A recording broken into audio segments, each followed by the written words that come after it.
Hello guys, कैसे हो आप लोग। आ चुके हैं गाइस एक और वीडियो के साथ। एंड आज वीडियो में हम लोग देखने वाले हैं यूज इंपेरेटिव हैंडल हुक्स का क्या यूज है एंड हम उसे कब यूज करते हैं, डिटेल में समझेंगे गाइस। तो जो भी हो नए चैनल पे प्लीज सब्सक्राइब करना एंड अगर वीडियो अच्छा लगे तो प्लीज लाइक करना।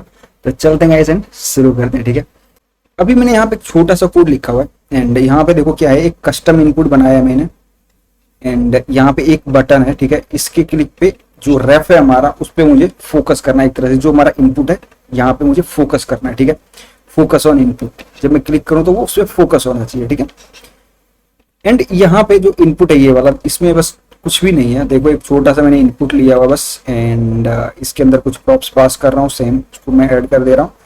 स्टाइल जो पास कर रहा हूँ वहां से, एंड जो कस्टम मैंने स्टाइल दिया हुआ बस इतना सा, ठीक है। एंड अभी कुछ देखोगे तो इस तरह से आपको दिखेगा, ठीक है। इनपुट एंड ये बटन, ठीक है।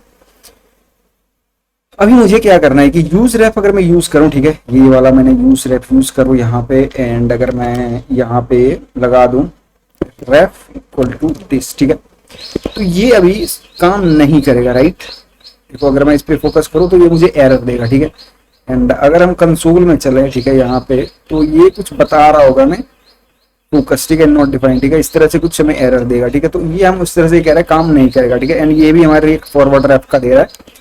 तो अगर आप यहाँ पे आओगे तो मुझे क्या करना पड़ेगा कि इसको पहले रिएक्ट इंपोर्ट करके react dot forward ref, and इसको मुझे एक तरह से रैप कर देता हूँ, ठीक है। अभी इसमें क्या होगा कि हमें जो रेफ पास किया मैंने, यहाँ पे मुझे ये सेकंड आर्गुमेंट लेगा, ठीक है। एंड यहाँ पे मैं क्या करूंगा, रेफ इक्वल टू रेफ जो मैंने पास किया, ठीक है। तो अभी अगर मैं यहाँ पे आऊं एंड रिफ्रेश करूं एंड मैं भी क्लिक करूं तो हमारा वहां पे फोकस हो गया, ठीक है। इनपुट पे फोकस हो गया, ठीक है। मुझे क्या करना, हम यहाँ पे यूज इंपेरेटिव हैंडल को यूज कर सकते हैं एंड रैप को हम कंप्लीटली अपने अकॉर्डिंग यूज कर सकते हैं। कैसे, मैं दिखाता हूँ, ठीक है। यहाँ पे मैं इंपोर्ट कर लेता हूँ यूज इंपेरेटिव हैंडल, ठीक है। एंड यहाँ पे हम क्या कर सकते हैं, यहाँ पे यूज इंपेरेटिव हैंडल हमें क्या पर रेफ पास करना है यहाँ पे, एक तो, एंड दूसरा ये फंक्शन, ठीक है। दूसरा ये फंक्शन, ठीक है। एंड हमें यहाँ पे डिपेंडेंसी अगर कुछ है तो ठीक है, अगर नहीं तो ब्लैंक हमें देना पड़ेगा यहाँ पे, ठीक है, इस तरह से, ठीक है। अभी हम क्या कर सकते हैं यहाँ से रिटर्न, ठीक है। एंड मैं यहाँ से एक ऑब्जेक्ट रिटर्न कर दूंगा, ठीक है।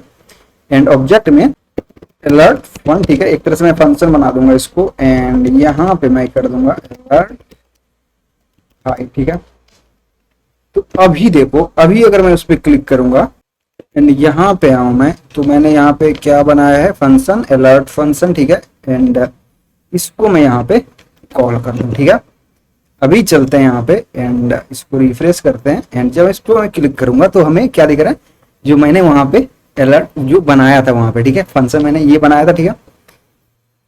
ये फंक्शन मैंने बनाया था एंड हमने उसको कंप्लीटली अपने अकॉर्डिंग रेफ को यूज किया एंड अपने एक तरह से मैंने कस्टम फंक्शन बनाया, उसको मैंने यहाँ पे यूज कर लिया, ठीक है।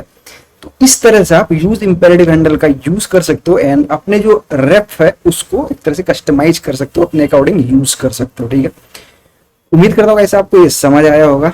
थैंक्स फॉर वॉचिंग गाइस, मिलते हैं नई वीडियो में।